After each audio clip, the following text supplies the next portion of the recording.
And that is why thousands of applications were rejected this week. Not because of a visa problem, not because of a background issue, not because of missing documents, just because of the wrong fee amount on the check. That is it. The wrong number on a money order, and the entire packet came back. Unopened, rejected, returned to sender. And when a packet is returned, you do not just lose the filing fee. You lose time. You lose your place in line. You lose the date you filed. And depending on your situation, you could lose your job start date, your travel plans, or your legal status. If you are filing any immigration application this month, or if someone in your family is, you need to watch this entire video before that envelope leaves your hands. Because on March 1st, 2025, new USCIS fees went into effect, and the transition period is over. USCIS is no longer accepting old fee amounts, not even $1 short, not even a few cents off. By the end of this, I am going to walk you through a simple, clear checklist so you can protect your case, protect your money, and make sure your application does not end up in a return pile. Let us talk about what actually changed. USCIS, the United States Citizenship and Immigration Services, announced a major fee restructuring that took effect on March 1st, 2025. This was one of the largest fee increases the agency had made in years. The fees went up across most application types. Some went up significantly, and they did not go up by the same percentage for every form. Different forms changed by different amounts. Here is where the confusion started. Many people, and even some immigration helpers who are not licensed attorneys, were still using old fee charts. Fee charts they downloaded 6 months ago. Fee charts saved in their email. Fee charts printed from a website that had not been updated yet. They filled out the forms correctly. They gathered the right documents. They wrote the check. And they used the old number. Not because they were careless, because they did not know the number had changed. USCIS does not accept partial payment. USCIS does not send you a bill for the difference. USCIS does not call you. They simply reject the application and send the whole packet back. Here is a real situation that reflects what many people experienced in early March. A family had been preparing their adjustment of status application for months. They had the medical exam done. They had photos taken. They had documents organized. The husband worked with a notary public who handled immigration paperwork. The notary printed a fee chart from a website. The website had not updated for the new fees yet. The packet was mailed on March 3rd. It came back 17 days later, rejected. The family had to redo everything. The medical exam had an expiration window. The date of filing they were counting on was gone. The husband's employer had already set a start date tied to his expected approval timeline. That date was now in jeopardy. That is not just a paperwork problem. That is a family's life being disrupted because of a fee update that nobody warned them about clearly enough. That is exactly why this information matters. Now let us talk about who is most at risk right now. If you are a family-based applicant, meaning you are filing for a spouse, a parent, a child, or a sibling, you are filing some of the most commonly submitted forms at USCIS. These are also forms where the fees changed meaningfully. If you prepared your packet before March 1st and held it for any reason, your fee calculation may now be wrong. If you are a student on an F1 visa and you are filing for any kind of change, extension, or optional practical training authorization, pay close attention. Students often file on tight timelines. A rejection and a return packet can create a gap in your legal authorization that creates serious problems. If you are on a work visa, H-1B, L-1, O-1, TN, or any employment-based category, and your employer is sponsoring your filing or you are filing independently, confirm that the attorney or HR team handling your case has updated their fee schedule. Do not assume. Ask directly. Ask them when they last checked the USCIS fee schedule. The answer to that question could protect your employment authorization. If you are in the middle of an adjustment of status case, meaning you are inside the United States and trying to become a permanent resident, your application involves multiple forms, and each form may have its own separate fee. The combined total is where many mistakes happen. One form is priced correctly. Another form uses the old fee. The total is off by the amount of just one form's change. USCIS looks at each fee, not just the total check. If any single component is wrong, the whole package can be rejected. If you are filing an extension or renewal, for work authorization, for travel documents, for any benefit that requires periodic renewal, these are routine filings that people sometimes rush because they have done them before. The danger of a familiar process is that you stop double-checking. You assume you know the fee because you paid it 2 years ago. But 2 years ago was a different fee schedule. Let me give you one more example that captures the emotional weight of this. A woman had been waiting over a year for her employment authorization document. Her card was expiring. She filed the renewal herself to save money. She used a form she had downloaded previously. She used a fee chart she had bookmarked. Both the form version and the fee were outdated. Her renewal was rejected. She did not find out until the packet arrived back at her door. By then, her existing card had expired. She could not work legally while waiting for the corrected filing to be processed. Her employer had to put her hours on hold. She lost weeks of income on top of losing the filing fee. This is what a fee mistake actually costs. It is never just the fee.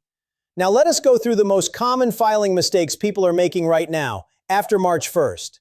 Mistake number 1, using an old fee amount. This is the most common mistake.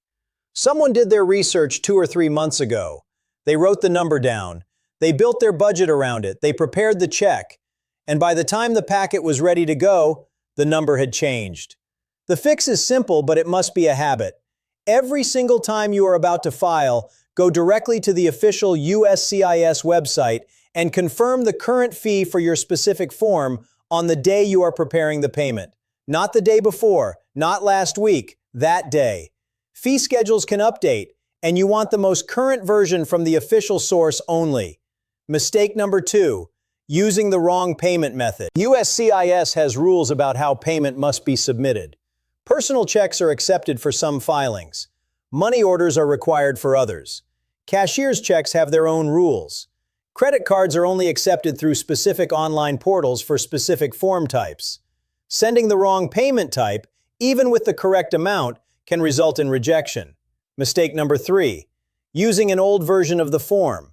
USCIS updates its forms regularly. When fees change, form versions often change too. If you are using a form you downloaded 6 months ago, it may no longer be accepted. USCIS has a version date printed in the bottom corner of every form. The official website shows which version is currently accepted. If those 2 numbers do not match, do not submit that form. Mistake number 4, mixing applications in one packet incorrectly. Some applicants file multiple forms together. For example, an adjustment of status application along with a work authorization application and a travel document application.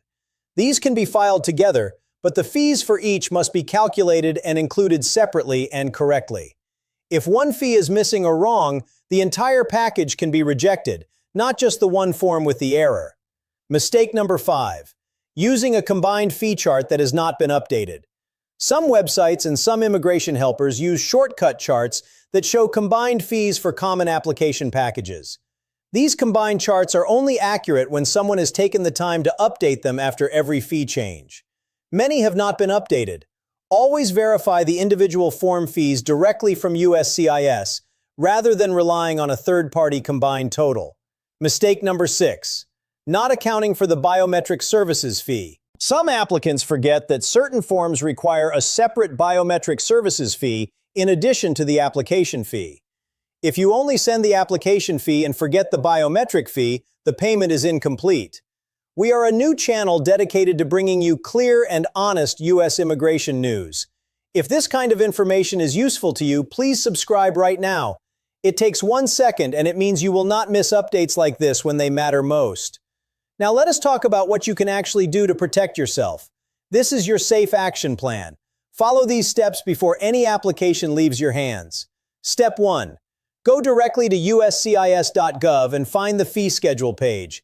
Do this on the exact day you are preparing your payment. Not the day before, not last week, that day. Fee schedules can update, and you want the most current version from the official source only. Step 2. Find your specific form number.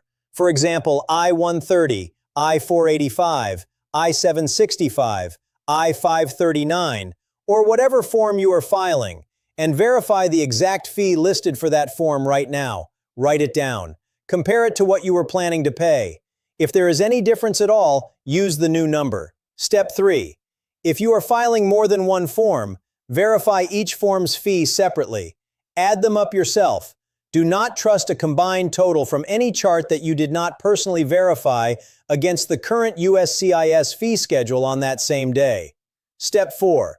Confirm the acceptable payment method for your specific form before you write the check or purchase the money order.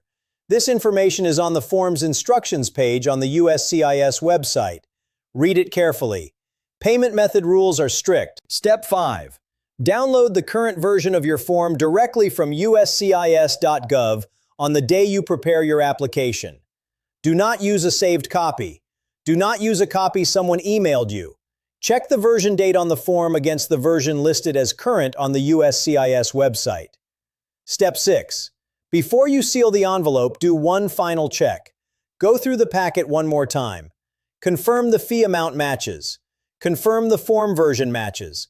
Confirm the payment method is correct. Confirm that every form that requires its own fee has its own payment included. Step 7. Keep a record of everything. Photograph or scan the completed forms, the payment, and the outside of the sealed envelope before you ship it. When you send it, use a trackable shipping method so you can confirm when USCIS receives it. That tracking confirmation is your proof of filing date, and filing date can matter enormously for some case types. Step 8. Know the difference between a lockbox filing and a service center filing. Some forms go to a USCIS lockbox facility, which is a processing center that handles intake. Others go directly to a service center. Sending your application to the wrong address can cause a delay or rejection. The correct address for your specific form and your specific situation is listed on the USCIS website under the filing instructions for that form. Step 9.